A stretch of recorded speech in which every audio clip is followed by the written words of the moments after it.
کہ ہمارے جتنے بھی ٹاپ سٹار ہوتے ہیں ان کے گھروں میں محفلیں جو ہیں وہ ماضی کا حصہ ہیں اور وہ سجتی آتی ہیں. آج کل بھی جو کوئی لوگ بڑے بڑے سٹارز ہیں یا کوئی فلم انڈسٹری سے تعلق رکھنے والے لوگ ہیں, ان کے گھروں میں آج بھی یا ان کے فارم ہاؤسز پر یا ان کے جو پرائیویٹ جگہ ہیں وہاں پر آج بھی پارٹیاں جو ہیں ہوتی ہیں. وہاں پر آج بھی روزانہ رات کو یا ویکینڈ پہ یا ہفتے میں 2-3 دن وہاں پر جوا بھی کھیلا جاتا ہے, شراب بھی پی جاتی ہے اور بھی مطلب کہ انجوائے کیا جاتا ہے وہاں پر. تو میں بات کر رہا ہوں اس دور کی جب اداکارہ شبنم کا دور تھا. شبنم کے جو خاوند تھے روبن گھوش, ان کے بارے میں آپ کو بتاؤں کہ وہ ان کا بھی تعلق فلم انڈسٹری سے ہی تھا اور ان کا گھر گلبرگ میں واقع تھا. 9B غالباً گلبرگ تھا ان کا گھر کا ایڈریس جو تھا. وہاں پر ڈیلی بیسس پر محفل سجا کرتی تھی. ان جیسے اور بہت سارے لوگ فلم انڈسٹری سے تعلق رکھنے والے بڑے بڑے نامور لوگ, بہت سے اپنا بیوروکریٹس جو تھے, ان کی بیگمات بھی کہتے ہیں کہ وہاں پر اس محفل کو اٹینڈ کیا کرتی تھیں اور وہاں پر جایا کرتی تھیں. اب اس محفل میں کچھ مخصوص لوگ ہوتے تھے جو وہاں پر بیٹھ کر جوا بھی کھیلا کرتے تھے. اور جوا اس دور میں کوئی چھوٹا موٹا جوا نہیں ہوتا تھا. ان کے گھر پر اچھے خاصے پیسے وہاں پر ہار جیت ہوا کرتی تھی اور باقی معاملات جو محفل کی جو کہہ لیں کہ ضروریات جو ہیں وہ بھی وہاں پر موجود ہوا کرتی تھیں اور تمام رات وہاں پر اسی طرح سے گزرا کرتی تھی. یہ جو فاتحین خیبر کہلائے گئے ہیں, اپنے آپ کو کہلواتے رہے ہیں یا ان کو لوگوں نے ایک لقب دیا جیل کے اندر, ان کا بھی وہاں پر رسائی وہاں تک ان کی تھے, اچھے بڑے خاندانوں سے تھے اور ان کا بھی وہاں پر آنا جانا تھا. یہ کافی عرصے سے وہاں پر جاتے تھے اور ڈیلی بیسس پر وہاں پر جوا بھی کھیلتے تھے. اب جوئے کی آپ کو ایک میں تاریخ بتا دوں کہ جوا تو کبھی رکا ہی نہیں. یہ ہندوستان پاکستان بننے سے پہلے کیا صدیوں سے یہ چلا آ رہا ہے اس نظام. لوگ صرف اس کی شکل بدلتی رہی ہے, کتنا کبھی کسی شکل میں ہوتا ہے, کبھی کسی شکل میں, تاش پر, کمسئی پر, دانے پر. آج کل آن لائن بیٹنگ بہت ہوتی ہے. اسی طرح گھوڑا ریس ہے, کتا ریس ہے, مطلب کہ جوئے کی بہت ساری شکلیں ہیں. لیکن اس دور میں کہتے ہیں کہ کارڈز وغیرہ کھیلا کرتے تھے زیادہ تر, اور ایک کنتوری ہے وہ بہت زیادہ کھیلتے تھے. تو وہ جو لوگ جوا کرواتے ہیں نا, جو اس چیز کو سمجھتے ہیں, یا جو مالک مکان ہوتے ہیں, جو جوا کرواتا ہے اس کو ان کی لینگویج میں مالک مکان کہا جاتا ہے. مالک مکان اگر نوسر باز ہو اور وہ لوگوں کا مال لینا جانتا ہو تو وہ اپنے جوئے خانے میں کچھ سسٹم اس طرح سے لگتا ہے. اب تو بہت جدید سسٹم آ گیا, لوگوں نے جوئے خانوں میں مشینیں لگا کے رکھی ہوئی ہیں اور وہ ایسی مشینیں کہ جواری کوئی بھی ہو وہ وہاں سے جیت کر نہیں جا سکتا, اس نے ہار کے ہی جانا ہے. اسی طرح تاش میں بھی بہت ساری گڑبڑ ہوتی ہے, ہاتھ کی صفائی بھی ہوتی ہے. تاش پہ اپنا کوئی نشانیاں بھی ایسی لگا کے رکھتے ہیں. وہ اس قدر ایکسپرٹ ہوتے ہیں یہ لوگ, ان کو کہتے ہیں کہ مفت بر کہتے ہیں ان لوگوں کو. ان کو مفت بری کا نام جوئے کے اپنا لینگویج میں جو ہے نا, ایسے لوگوں کو مفت بر کہا جاتا ہے. تو یہ ہر جگہ اپنا جوئے خانے میں اس قسم کے لوگ موجود ہوتے ہیں جو لوگوں کا مال لینے کے لیے بیٹھے ہوتے ہیں. لاہور میں آج کل ایک بہت بڑا مطلب کہ جوا خانہ ہے جو کبھی بند نہیں ہوا. 1-2 مرتبہ وہاں پر ریڈ بھی ہوئی ہے, پولیس نے اس کے جو مالکان ہیں اس جوئے خانے کے ان کو گرفتار بھی کیا ہے. لیکن وہ آج بھی کسی نہ کسی شکل میں کسی نہ کسی جگہ پر, ہوٹل پر, پوش ایریاز میں یا اپنا علاقے میں وہ جوا کروا رہے ہیں. ان کا جوا آج تک رکا نہیں. اور وہاں پر جو میری جانکاری ہے, لوگ نے اپنی جائیدادیں اپنے پلازے تک گروی رکھوا دی ہیں اور وہاں پر جوا 99% مفت بری کا جوا ہوتا ہے. وہ مفت بر لوگ ہیں جو لوگوں کا مال لیتے ہیں وہاں پر. تو اس طرح سے ماضی میں بھی یہی کچھ ہوتا آیا ہے. اور میں نے جب اس کیس کو سنا, دیکھا, اسٹڈی کیا تو مجھے جو چیز سمجھ آئی کہ یہ اس قدر خوفناک واقعہ, وہ لوگ جن کی ڈیلی کی وہاں پر سنگت ہوتی تھی, وہ وہاں پر عیاشی بھی کرتے تھے, وہاں پر یہ جوا بھی کھیلتے تھے, وہ ان کے ساتھ کیا ہوا کیا محرکات ایسے ہوئے, کیا رونما ہوا کہ وہ عزتوں کے لٹیرے بن گئے, وہ اس قدر جنونی ہو گئے, درندگی پر اتر آئے کہ انہوں نے اسی گھر میں ایک مشہور و معروف اداکارہ شبنم جس کا نام ہے, اس کے ساتھ درندگی کی, اس کے خاوند کو رسیوں سے باندھ کر اس کے بیٹے کے سامنے وہ اپنی ہوس مٹاتے رہے. تو مجھے جو چیز سمجھ آئی ہے نا, میرے خیال سے کہ وہ یہ جو اپنا معزز لوگ وہاں پر جاتے تھے نا, یہ جو طالب علم تھے گورنمنٹ کالج کے پڑھے لکھے لوگ تھے, ان کا روز کا معمول تھا وہاں پر جوا کھیلنا. یہ پچھلے کئی دنوں سے وہاں پر جوا میں بڑی بڑی رقم ہار کر آتے تھے. اب ان کو سمجھ یہ لگنا شروع ہو گئی کہ ہمارے ساتھ جس جوئے خانے میں شبنم کے گھر میں روبن گھوش جو ہے وہ مل کر سارے ہمارے ساتھ مفت بری لگا رہے ہیں, ہمارا مال لیتے ہیں, اور ہمارا مال انہوں نے حرام کا سمجھا ہوا ہے, جس کی وجہ سے وہ ڈیلی بیسس پہ ہمارے ساتھ کوئی نہ کوئی 2 نمبری کرتے ہیں اور ہمیں وہاں پر جوا ہروا کر وہ گھروں کو بیچتے ہیں. 1 دن 2 دن 4 دن 10 دن 15 دن یہ روٹین چلتی رہی, اور جب ان لوگوں کو سمجھ لگ گئی کہ ان لوگوں نے ہمارے ساتھ مفت بری کی ہے, تو اس کے بعد وہ اس قدر جنونی ہو گئے اور اس قدر طیش میں آ گئے کہ انہوں نے فیصلہ کر لیا کہ ہم اس کا بدلہ لیں گے. اور بدلہ انہوں نے کس شکل میں لیا, وہ سارا واقعہ آپ لوگ جانتے ہیں, کس طرح سے ساری رات شبنم کے ساتھ زیادتی کی گئی اور گھر سے پھر سونا اور کیش جتنا بھی تھا زیورات وہ سب لوٹ کر لے گئے.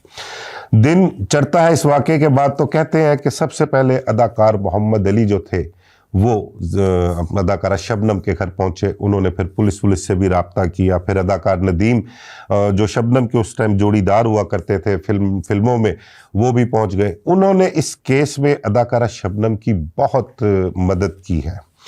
اس دور کے بڑے ہی نامور بڑے ہی قابل وکیل ہوا کرتے تھے SM ظفر, ان کو شبنم کا کیس جو ہے وہ لڑنے کے لیے دیا گیا اور انہیں سارے معاملات سے آگاہ کیا گیا, حقائق بتائے انہیں.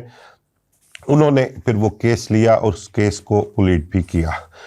اس دور میں نیا دور تھا, جنرل ضیاء الحق کا آیا تھا, مارشل لا کا دور تھا, اور فوری طور پر اس کیس کو جب اس کا پتہ لگتا ہے دن میں چڑھنے کے بعد کہ یہ ایک واقعہ رونما ہوا ہے, اخبارات میں خبریں شائع ہوتی ہیں, تو پورا پاکستان ہل کر رہ جاتا ہے.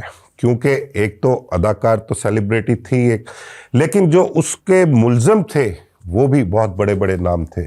فاروق بندیال اس ٹائم کے جو کہتے ہیں کہ چیف سیکرٹری فتح خان بندیال ہوتے تھے, تو وہ فاروق بندیال کے ماموں تھے, بعد میں وہ وفاقی وزیر داخلہ بھی رہے. تو وہ ان کا بڑا اثر اور رسوخ ہوا کرتا تھا ان کا ملزموں کا. بڑی کوشش کی گئی, انہوں نے اس کیس سے جان چھڑوانے کی, بڑا دباؤ بھی ڈالا گیا, دھمکایا بھی گیا, لیکن ان کی ایک نہ چل سکی. فوری طور پر ایک فوجی عدالت جو تھی اس ٹائم کے لیفٹیننٹ کرنل خالد ادیب کی سربراہی میں قائم کی گئی اور اس کیس کو اس عدالت میں چلایا گیا. اچھا, میں آپ کو یہ تو کیس ہو گیا نا جو رونما ہوا, جو ایک واقعہ انہوں نے کر دیا. میں آپ کے ساتھ ایک چھوٹا سا واقعہ اور شیئر کرنا چاہوں گا کہ اس جوئے کے حوالے سے ہی ہمارے یہ بھی کوئی 25 سے 1 سال پرانا ایک واقعہ ہے. میں آپ کو بتاؤں کہ لوگ کس قدر جنونی ہو جاتے ہیں جب وہ اپنا سب کچھ جوئے میں لٹا بیٹھتے ہیں. شیرا کوٹ کا علاقہ ہے ہمارے, وہاں پر ایک بک میکر ہوا کرتا تھا, اور اس کو پتا تھا کہ یہ ایک محلے میں ہی اس کے ایک شخص تھا, وہ اس کے ساتھ جوا کھیلا کرتا تھا. اس نے کیا کیا کہ اس اپنے شخص کو جو اس کے ساتھ جوا کھیلتا تھا اس کو کہا کہ یار آج رات کو آسٹریلیا کا اور ساؤتھ افریقہ کا میچ ہو رہا ہے, تو تم میری طرف آ جانا, میرے گھر بیٹھ کے میچ دیکھیں گے اور تمہاری جو بیٹ تم کرتے ہو وہ بھی ہم اس پہ لگا دیں گے. اس نے کہا ٹھیک ہے. وہ اس کے پاس چلا گیا اور اس میچ میں وہ جو جواری تھا ملے دار, وہ کچھ 4 سے 5 لاکھ روپیہ اس وقت ہار گیا. اب بہت بڑی رقم تھی یہ 25 سال پہلے. اس نے خیر اگلے دن 4-5 لاکھ روپے کا کہیں نہ کہیں سے کچھ بندوبست کیا, کچھ بیچا, اس نے گھر کے کاغذ رکھوا کے اس نے اس بک میکر کو وہ پیسے دے دیے. اچھا, تھوڑے دن گزرے تو محلے کے ایک اور شخص نے اس جواریے کو کہا کہ یار تمہیں پتہ ہے کہ تمہارے ساتھ کیا ہوا ہے؟ اس نے کہا کیا ہوا ہے؟ اس نے کہا تمہیں جو اس دور میں نا اپنا یہ ڈش وغیرہ کا سسٹم زیادہ ہوا کرتا تھا, کیبل شیبل جو تھی وہ نہیں مطلب کہ تھی, تو وہ میچ انٹرنیشنل میچز جو تھے نا جو دوسرے ملکوں میں ہوتے تھے وہ ڈش پر آتے تھے. اس بک میکر نے ڈش اور وہ ڈیکارڈر کہتے ہیں اس کو, وہ لگوا رکھا تھا. اس نے کہا کہ تمہارے ساتھ اس نے نوسربازی کیا، مفت بری کیا۔ اس نے کہا وہ کیسے؟ اس نے کہا جو میچ اس نے تمہیں دکھایا ہے اس میچ کا رزلٹ جو ہے وہ اس کو پہلے اس لیے پتا تھا کہ وہ میچ پرانا تھا، اس نے اس میچ کی ریکارڈنگ کر کے رکھی ہوئی تھی اور وہ سارا میچ اس نے تمہیں ریکارڈنگ دکھائی ہے اس کی، اور اوپر لائیو لکھا آ رہا تھا۔ تو اس نے تو تمہارا ذہن بنایا کہ اس ٹیم پہ پیسے لگا دو، اور اب تمہارے ساتھ مل کے اس نے ڈمی اسی اپنی بھی بیٹ کی کہ اس نے بھی اسی ٹیم پر پیسے لگائے ہیں جس پر تم نے پیسے لگائے ہیں۔ یہ بات جب اس پر کھلتی ہے تو وہ شیخپا ہو جاتا ہے، جنونی ہو جاتا ہے، اس کو سمجھ نہیں آتی کہ وہ اس کے ساتھ کیا کرے۔ پھر اس نے اس کا خوفناک انتقام لیا۔ وہ انتقام اس نے کس صورت میں لیا کہ رات کے پہر وہ دیوار پھلانگ کر اس کے گھر میں داخل ہوتا ہے، اس کے گھر داخل ہو کے اس کے بیوی بچے اور وہ بک میکر جو ہے وہ جس گھر میں کمرے میں سو رہے ہوتے ہیں ان کمروں کی باہر سے وہ کنڈیاں لگاتا ہے، اور پیٹرول لے کر یا مٹی کا تیل یا پیٹرول لے کر دروازوں کے نیچے سے وہ اپنا کمروں میں پیٹرول پھینکتا ہے اور اس کے گھر کو آگ لگا دیتا ہے۔ وہ بک میکر اپنے بیوی بچوں سمیت زندہ جل کر خاک ہو جاتا ہے۔ یہ ایک میں آپ کو چھوٹا ایک سا واقعہ جو میری زندگی میں نے دیکھا ہے، جو میں نے رپورٹ کیا ہے، یہ میں نے آپ کے سامنے رکھا ہے۔ تو یہ واقعہ جب میں اس کو سٹڈی کر رہا تھا، میں سن رہا تھا، دیکھ رہا تھا، تو فوراً مجھے کلک کیا کہ یار شیرا کوٹ میں بھی ایک واقعہ ہوا تھا، اس میں بھی ایسے ہی ایک مفتبر نے کسی کا مال لیا تھا اور اس کا خوفناک انجام نکلا تھا۔ اب مجھے بھی سمجھ یہی آئی کہ اسی طرح کا یہ واقعہ جو ہوا ہے، اور شاید اس کے پیچھے بھی محرکات یہی ہوں، لیکن میری جو ایک ناقص سی رائے ہے، جو میں نے دیکھا ہے، جو میں نے سنا ہے، جو میں نے پڑھا ہے، اور ایس ایم ظفر کا ایک خط بھی جو وہ سامنے آیا اس کیس کے والے سے، وہ بھی میں آپ کے ساتھ ڈسکس کرتا ہوں۔ وہ بھی دیکھ کر مجھے کچھ سمجھ لگی کہ اس کیس کے محرکات کیا ہوئے۔ خیر، ان کو فوجی عدالت میں جب پیش کیا گیا، بڑا ان کو دھمکایا گیا، اداکارہ شبنم کو ڈرایا بھی گیا، لالچ بھی دی گئی، لیکن وہ نہیں مانی۔ اور ایس ایم ظفر اپنی کتاب میں لکھتے ہیں کہ شبنم نے بڑی بہادری، بڑی دلیری سے اور بڑی ہمت سے اس کیس کو سامنا کیا، اور عدالت میں ملزموں کی شناخت بھی کی اور جرح کا سامنا کیا انہوں نے، اور بالآخر اس فوجی عدالت سے 5 ملزموں کو سزائے موت ہوئی، اور ایک ملزم کو کہتے ہیں 10 سال کی قید ہوئی تھی، اور ایک ملزم کو بری کر دیا گیا تھا اس میں۔ اب اس کیس میں سزا ہونے کے بعد جب ملزمان کو جیل بھجوا دیا، جیل میں بڑے چرچے ہوئے ان کے، بڑی آؤ بھگت ہوئی ان کی، بااثر خاندانوں سے تھے تو جیل بھی انہوں نے کہتے ہیں کہ بڑی اچھی کاٹی۔ لیکن ان کی سزا کے بعد صلح کے لیے، شبنم کو منانے کے لیے کوششیں جاری رہیں۔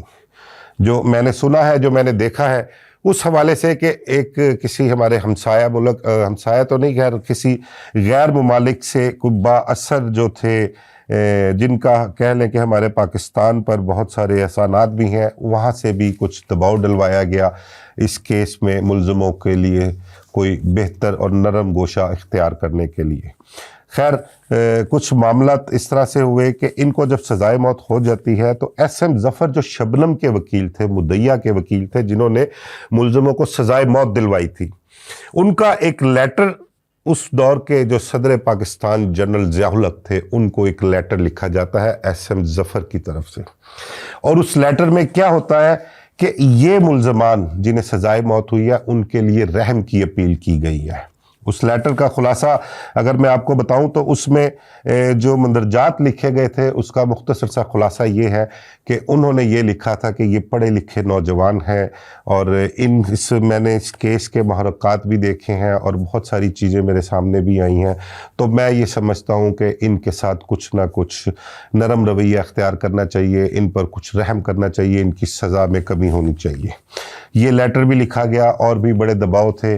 پھر بالآخر ایسا ہوا کہ ان کی سزائے موت جو ہے وہ ختم کر دی گئی، جو کہ کہتے ہیں کہ عمر قید میں بھی بدل گئی، لیکن بعد ازاں پریشر اتنا آیا مدعیہ کے اوپر کہ ان سب کو رہائی مل گئی، ان سب کو آزاد ہو گیا۔ مختصر سا یہ ہے کہ ان کو آزادی مل گئی، ان سب کو، وہ سب جیل سے رہا ہو کر آ گئے، اور آج بھی ان میں سے کئی کردار ہیں جو اپنے علاقوں میں بڑی معزز شخصیات ہیں، لوگ ان پر اپنا بڑا ٹرسٹ بھی کرتے ہیں۔